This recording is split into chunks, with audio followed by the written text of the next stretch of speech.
This is Dead Serious, a show about short horror stories worthy of discussion. I'm Dead Palette and I'm reading some creepypasta homebrewers. Today we're going to be taking a look at The Whiteout by Gorrister. I promised Gorrister I would read this on Dead Serious when I, on a Friday, got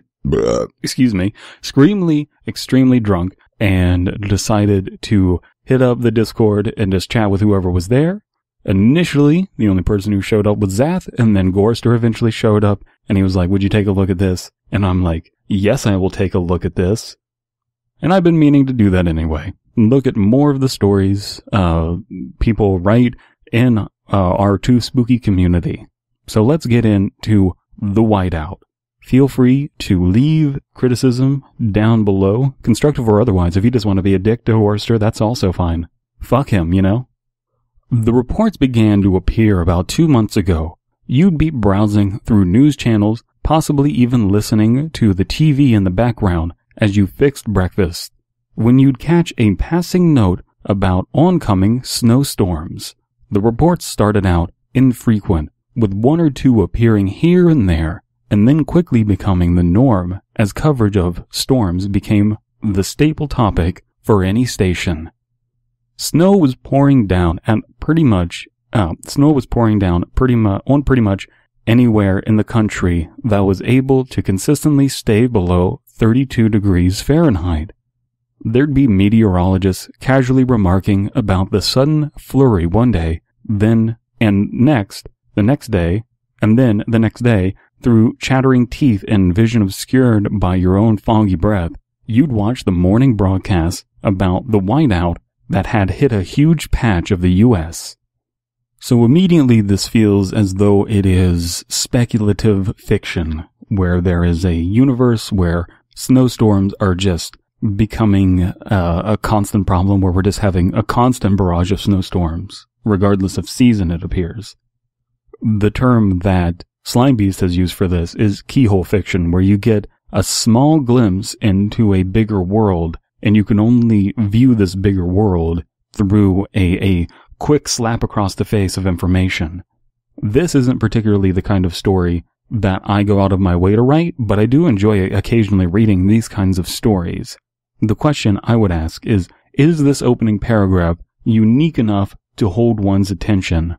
Certainly after reading this, I feel that I would keep reading, but I feel that there are a few more opportunities to elaborate and give just a little bit more information that is unique besides just there are more snowstorms in this first paragraph. We know that the TV stations are talking about the snowstorms regularly. I kind of want to know what their commentary is, because this is a significant sized paragraph. I think a little bit more detail could be added. Something a little more crunchy, something that you can sink your teeth into just a little bit more.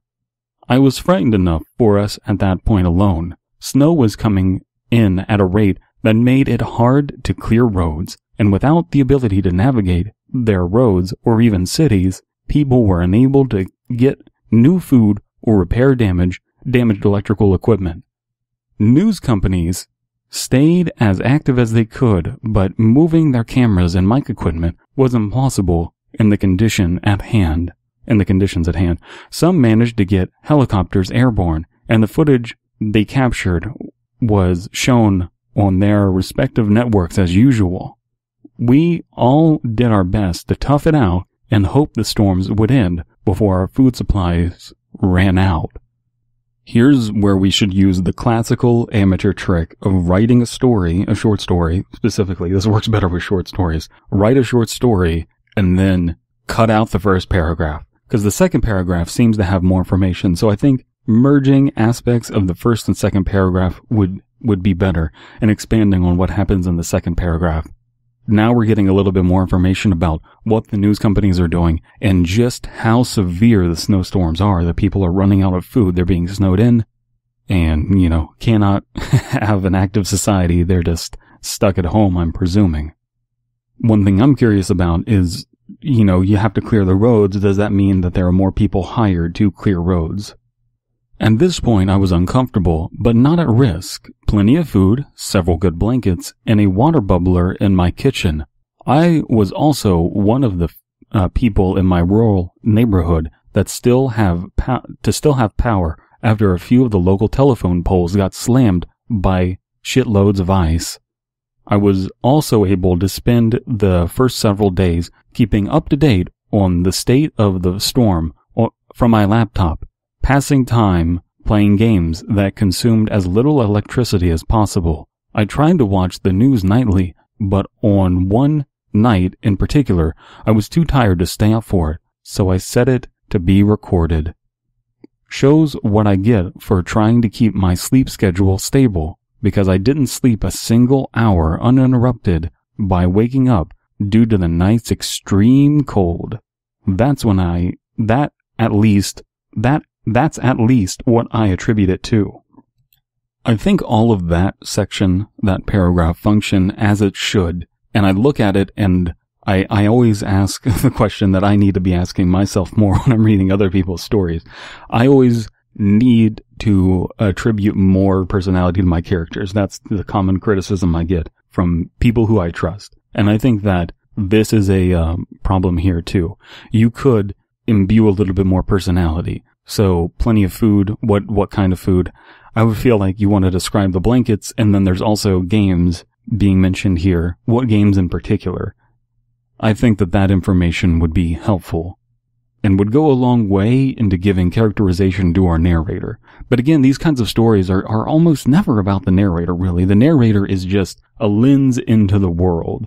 And so it's not necessarily a bad thing. It's just there is an opportunity here that could be capitalized on. The next morning, the snow eased up. I was relieved, and I went outside to see if I could finally shovel out my walkway and get back to the local road, which would probably have been plowed in a few days. I got dressed in what little snow gear I had, which consisted of a heavy coat, snow pants, gloves, and boots, and I stepped out of the front door. Okay, so that's a very functional paragraph, just moving information that we need to have for where the plot is going. Weird. Not too much to say there. Immediately I sank into 4-foot snow and almost lost my footing. It was fucking frigid outside. A couple snowflakes that still hovered down towards the endless snow pile hit my face, and I had to lower my head in order to keep the shit out of my eyes. I squinted and surveyed the landscape of the small neighborhood around me. Something caught my eye. I'm having no problems placing myself in this scenario. And that's the thing.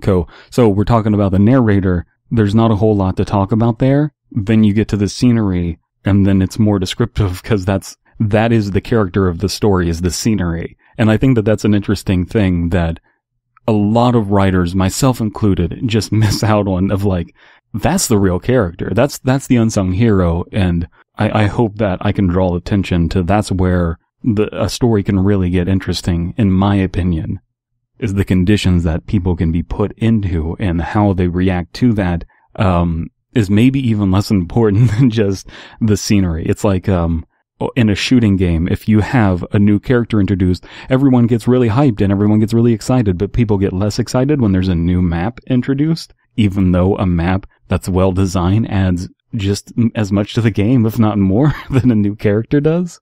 Anyway.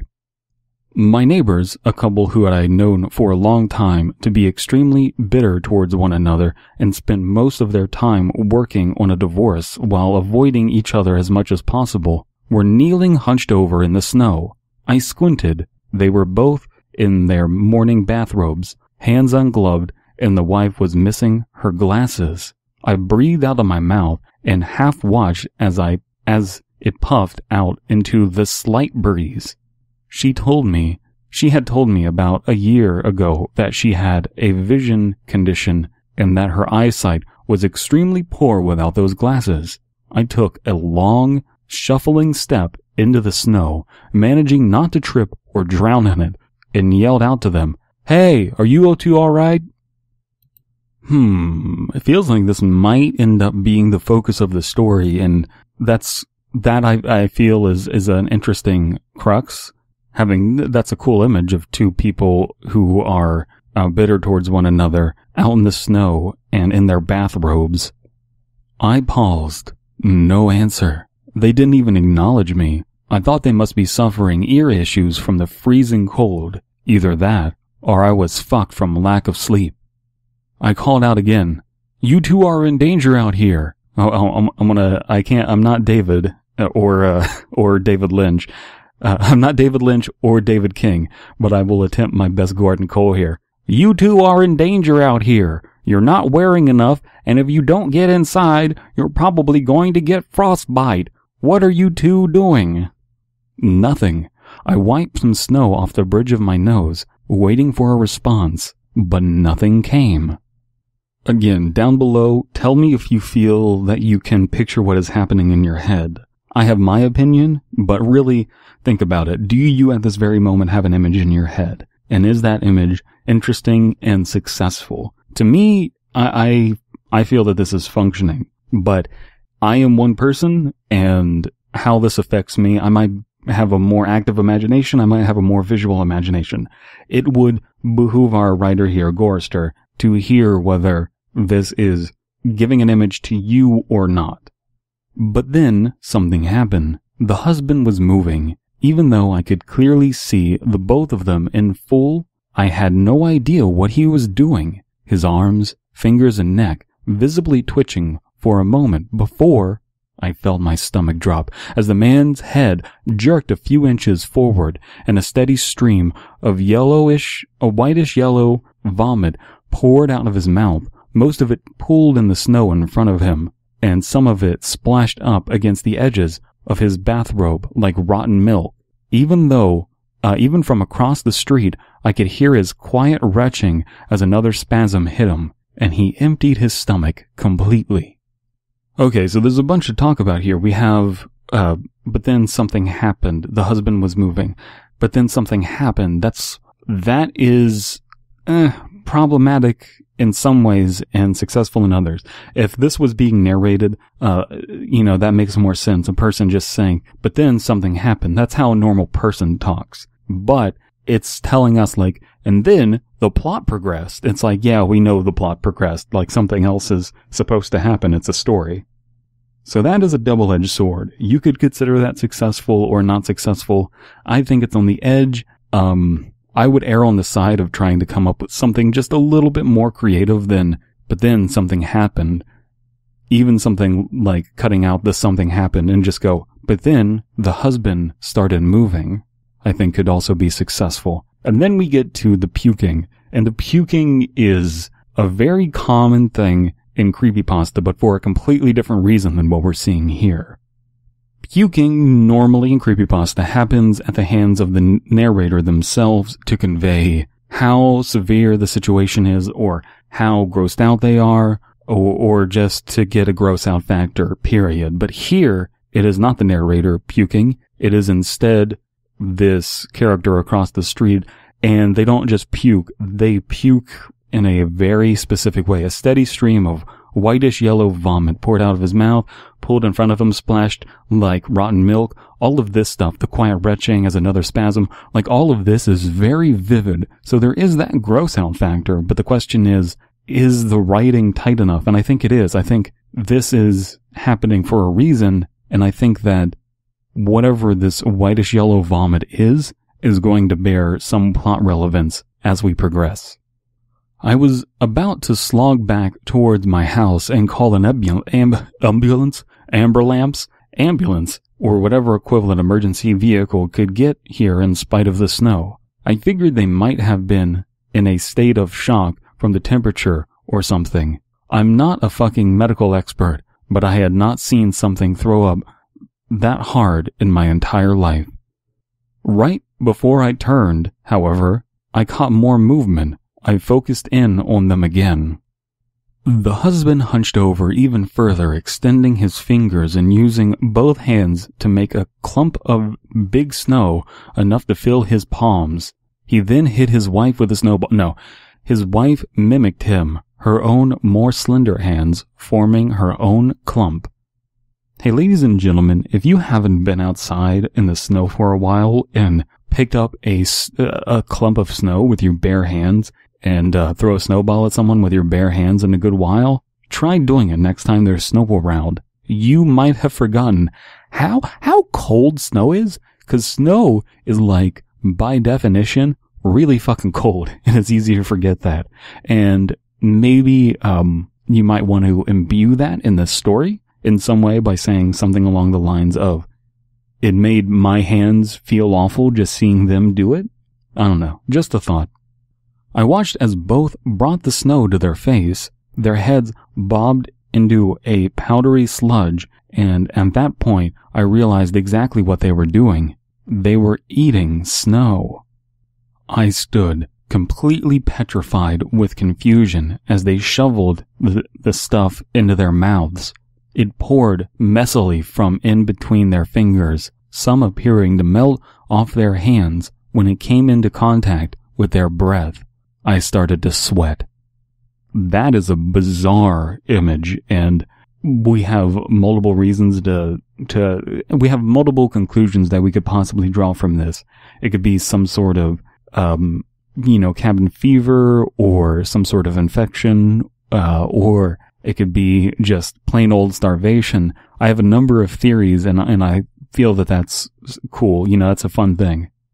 As they took a second handful of snow, their faces drenched in clumps of ice, watery stuff that dripped into their mouths and rolled onto their necks. I turned and walked hastily back to the house. I tried calling 911, but all I heard on the other end of the line was a soft, wet noise like cups of water being repeatedly poured onto the floor of whoever was on the other end of the line. I hung up. Aw, shit.